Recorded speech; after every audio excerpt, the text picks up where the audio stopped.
Je vous salue au nom de Jésus-Christ, notre Seigneur et Sauveur.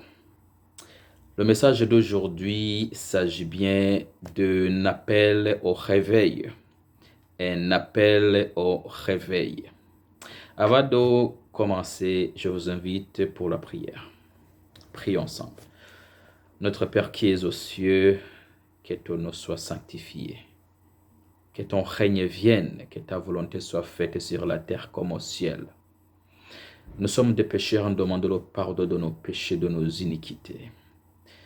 Nous demandons la présence de ton Saint-Esprit pour qu'il opère dans nos cœurs, pour qu'il opère dans nos vies, pour qu'il nous transforme, afin que nous soyons témoignés, être des bons disciples, des serviteurs fidèles. Bénis chaque individu qui écoutera ce message. Que la puissance de ta parole touche le cœur de chacun de nous. Pendant que je parle, Père éternel, je te demande de toucher mes lèvres, afin que chaque parole qui sortira de ma bouche sera une parole qui vient uniquement de toi. Au nom de Jésus, nous te prions. Amen. Un appel au réveil. Donc, il s'agit ici d'une première partie de ce message que je divisais en deux parties. Je vous invite à aller avec moi dans le livre de 1 Pierre, chapitre 2 au verset 9, un verset que nous connaissons très bien. Donc, 1 Pierre, nous allons au chapitre 2 et nous allons lire au verset 9. 1 Pierre chapitre 2 verset 9, c'est notre texte de méditation. Il est écrit: vous, au contraire, vous êtes une race élue, un sacerdoce royal, une nation sainte, un peuple acquis, afin que vous annonciez les vertus de celui qui vous a appelé des ténèbres à son admirable lumière. Alors ici, le verset nous dit que nous sommes un peuple élu. Nous ne sommes pas n'importe qui. Dieu nous a appelés du monde. Dieu nous a fait sortir des ténèbres pour faire de nous ses enfants. Nous sommes donc au service du Seigneur. Nous sommes un sacerdoce royal, une nation sainte. Nous avons donc une mission parce que nous ne sommes pas de ce monde. Nous appartenons au royaume céleste, alors nous devons représenter ce royaume. Alors, ça veut dire que nous avons un appel. Donc, comme je vous rappelle, le titre de ce message s'intitule « Un appel au réveil ». Il s'agit aujourd'hui vraiment d'un appel au réveil, un appel à chaque croyant, un appel de se réveiller. Alors, comment répondre à cet appel de réveil à ce moment précis où nous arrivons à la fin de notre voyage vers la maison céleste? Jésus dit dans le livre de Jean au chapitre 9 au verset 4, Jésus précise très bien une chose très importante ici. Il est écrit dans Jean chapitre 9 au verset 4, il est écrit: il faut que je fasse, tandis qu'il est jour, les œuvres de celui qui m'a envoyé. La nuit vient où personne ne peut travailler. Jésus dit qu'il faut qu'il travaille, il faut qu'il se hâte pendant qu'il est encore jour.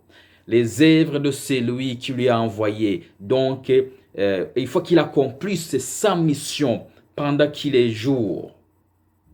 Car la nuit vient où personne ne peut travailler. Dans cette première partie de ce message, nous allons nous concentrer sur la première partie de ce verset où Jésus dit qu'il faut que je fasse, donc il faut que je travaille, tandis qu'il est jour. Les œuvres de celui qui m'a envoyé. Voici où est-ce que nous allons nous concentrer, donc dans cette première partie de ce message.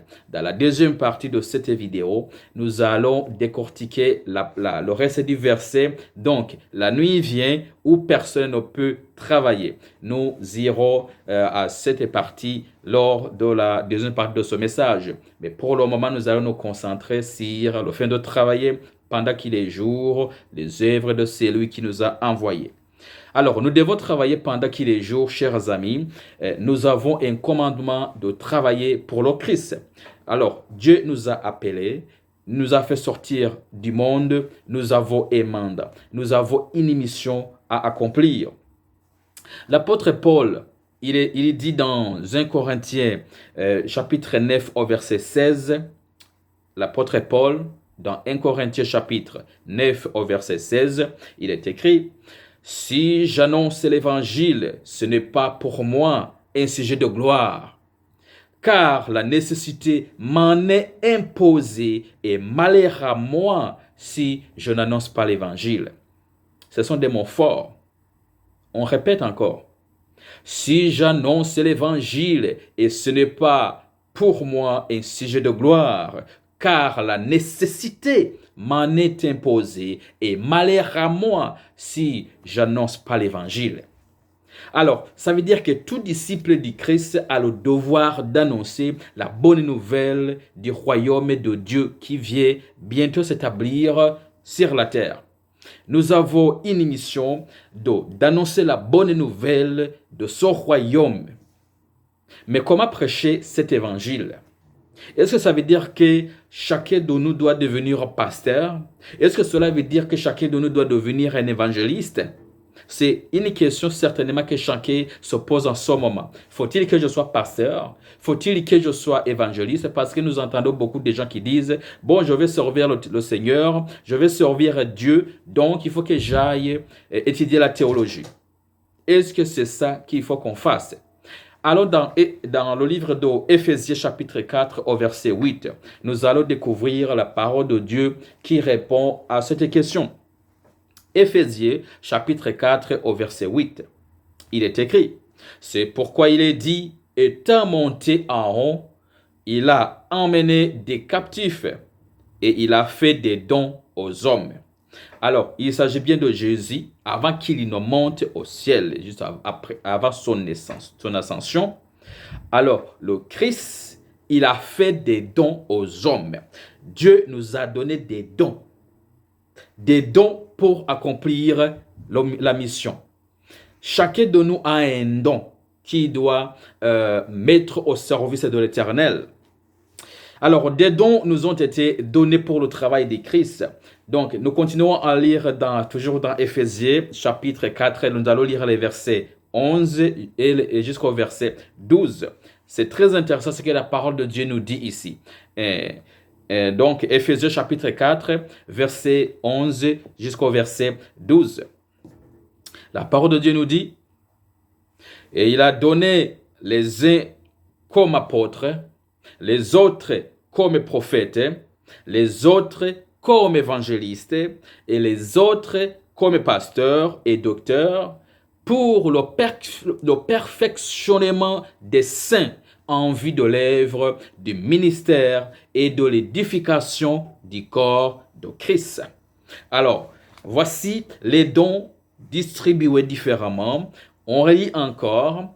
Alors, voici les dons, comment ils ont été distribués. Alors, certains ont reçu quoi? Et il a donné les uns comme apôtres, les autres comme prophètes, les autres comme évangélistes, les autres comme pasteurs et docteurs, pour le perfectionnement des saints en vue de l'œuvre du ministère et de l'édification du corps de Christ. Vous allez voir ce qui manque dans notre église aujourd'hui dans la liste ici. Est-ce que nous avons des apôtres? À vous de répondre à la question. Sinon, pourquoi? Mais est-ce que nous avons les pasteurs, les évangélistes, nous avons des docteurs? Alors, tous ces dons ont été distribués pour le perfectionnement des saints et pour l'édification du corps de Christ. Alors, ça veut dire que le Christ a distribué des dons différents pour l'édification de l'Église et du corps de Christ. Le perfectionnement des saints. Alors, chaque membre a un travail à faire au sein de l'Église. Toute personne qui a reçu Christ, toute personne qui dit qu'il a reçu Jésus a un travail à faire pour l'avancement de l'œuvre de Dieu. Ce sont des outils donc qui nous sont donnés pour la croissance de l'Église de Dieu. Si nous lisons dans 1 Corinthiens chapitre 12, nous lisons les versets 8 jusqu'au verset 11, il est écrit, « En effet, à l'un est donné par l'Esprit une parole de sagesse, à un autre une parole de connaissance, selon le même Esprit, à un autre la foi par le même Esprit, à un autre le don de guérison par le même Esprit, à un autre le don d'opérer des miracles, à un autre la prophétie, à un autre le discernement des esprits, à un autre la diversité des langues, à un autre l'interprétation des langues. Un seul et même Esprit opère toutes ces choses en les distribuant à chacun en particulier comme il veut. Donc, ces dons servent à édifier, à perfectionner donc les membres entre eux-mêmes. Et là se trouve la question que plusieurs membres de l'Église posent. Voici la question que chaque personne se pose présentement. Chaque personne qui m'écoute se pose cette question, ou nous entendons les membres de l'Église se poser cette question. Alors, voici la question. Comment reconnaîtrai-je les dons qui me sont été attribués?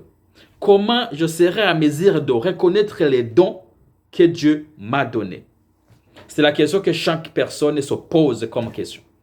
Donc, on se pose la question, on se la pose, on la demande à tout le monde. Comment je reconnaîtrai les dons que Jésus m'a donnés? Alors, je vous donne au moins 2 étapes pour reconnaître les dons que vous avez.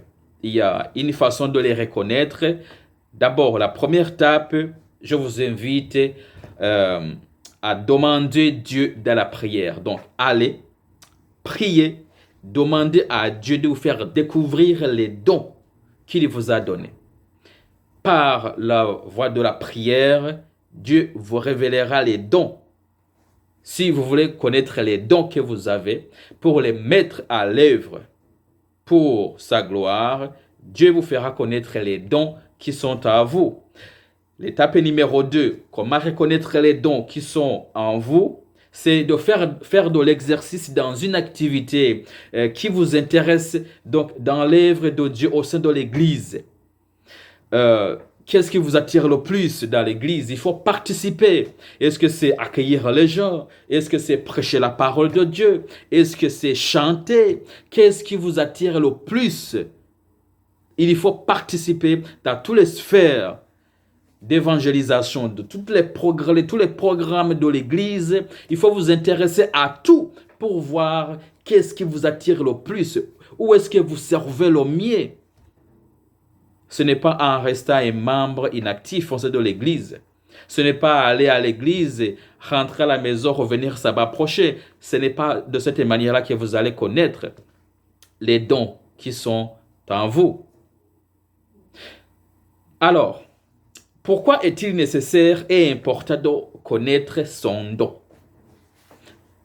Première question, comment reconnaître ses dons?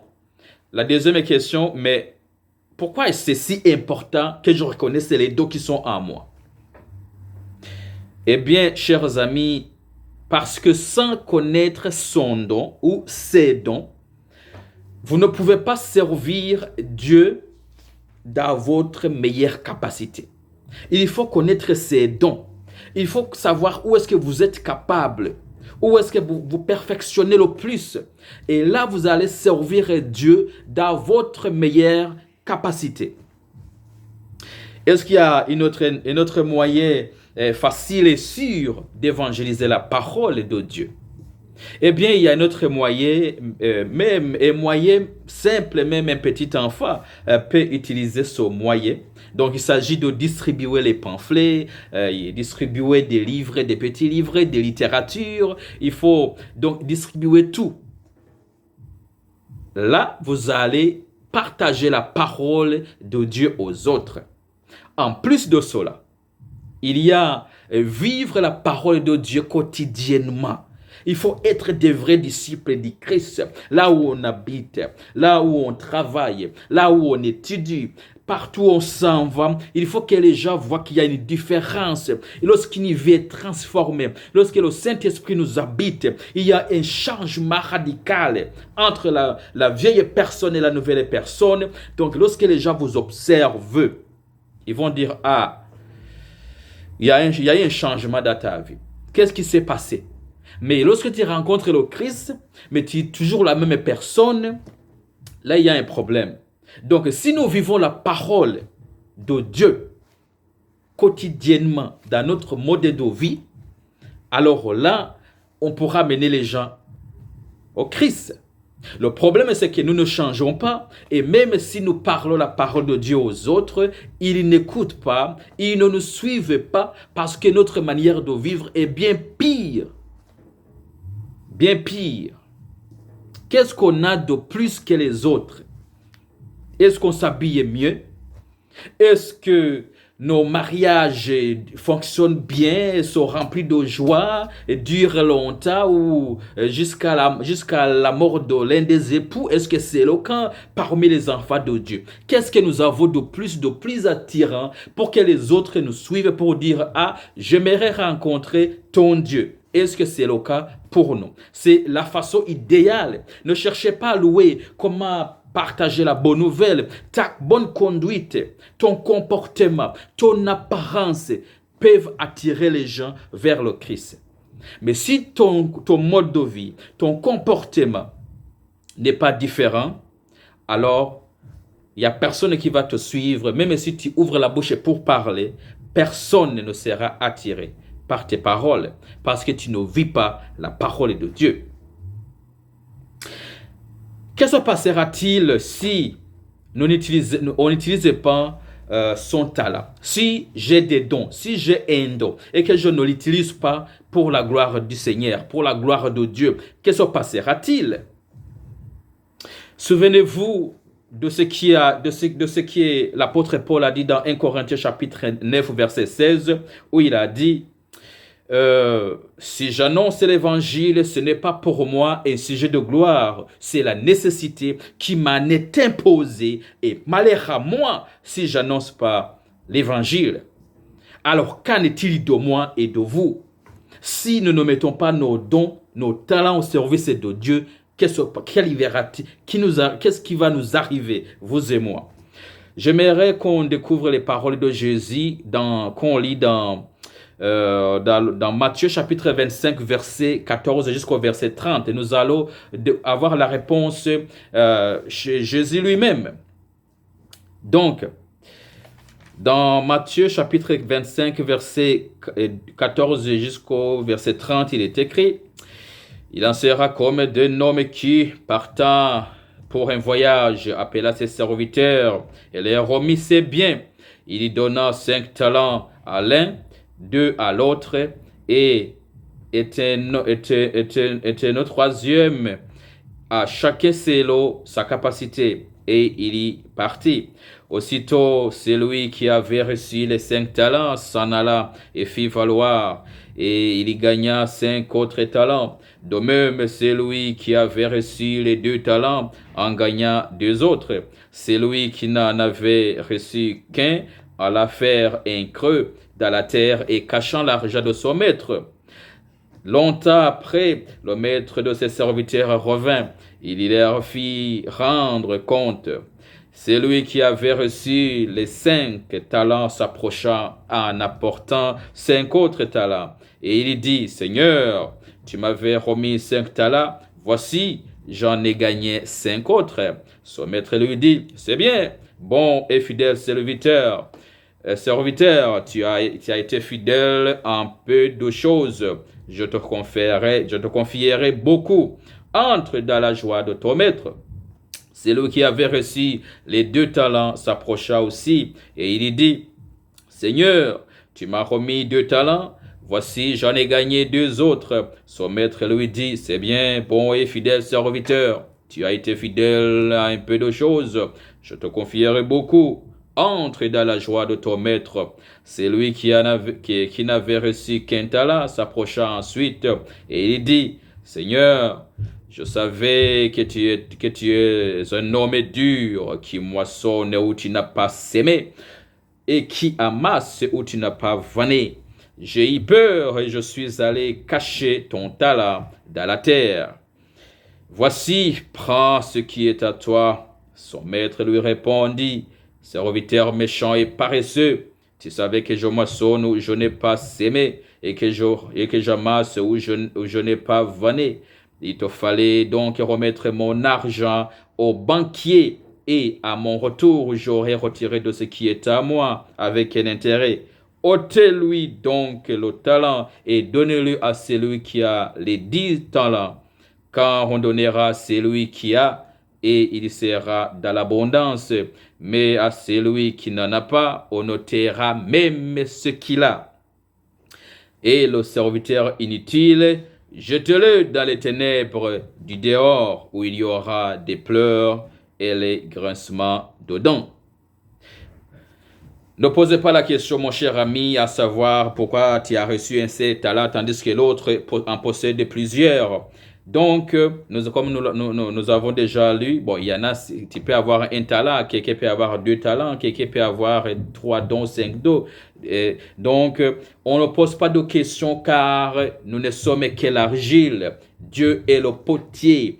Il distribue à chacun en particulier comme il y veut. On ne pose pas de questions là-dessus. On utilise les dons que nous avons sans autre considération, sinon il nous sera enlevé pour être donné à quelqu'un d'autre. Tous ceux qui n'utiliseront pas leurs dons, leurs talents, la Bible a une mauvaise nouvelle pour eux. Ils n'hériteront pas le royaume des cieux. Ils seront jetés dans les ténèbres du dehors où il y aura des pleurs et des grincements de dents. Ça veut dire qu'ils perdront la vie éternelle. C'est pourquoi l'apôtre Paul dit, la nécessité m'en est imposée de proclamer l'évangile, de prêcher l'évangile, et malheur à moi si je n'annonce pas l'évangile. Notre mission aujourd'hui en tant qu'individu et en tant qu'église, dans Matthieu chapitre 28 au verset 19, allez, faites de toutes les nations des disciples, les baptisant au nom du Père, du Fils et du Saint-Esprit, et enseignez-leur à observer tout ce que je vous ai prescrit. Et voici, je suis avec vous tous les jours jusqu'à la fin du monde. Malheur à moi, malheur à vous, si nous ne prêchons pas l'évangile.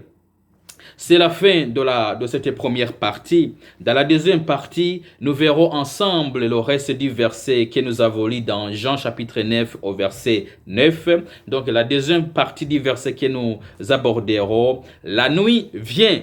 Maintenant que nous travaillons pour le Seigneur, sachons une chose, la nuit vient et personne ne peut travailler. Donc nous verrons ce que signifie la nuit et comment ça se fait qu'on ne pourra pas travailler. Qu'est-ce qui vient?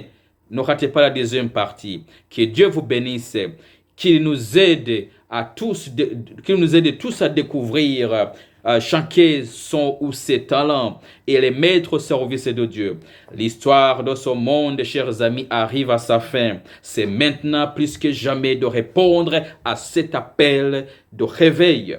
Ceci est un appel qui me réveille moi et je vous réveille vous avant qu'il ne soit trop tard. Prions. Merci notre Père Céleste et merci pour cette parole. Merci de nous réveiller car nous dormons. Père éternel, remplis-nous de ton Saint-Esprit. Aide-nous à découvrir les dons que tu as placés à nous, afin que nous puissions les mettre au service de ta gloire, afin que la multitude se convertisse. Au nom de Jésus, nous te prions. Amen. La suite de la deuxième partie de ce message. Ne manquez pas. Que Dieu vous bénisse.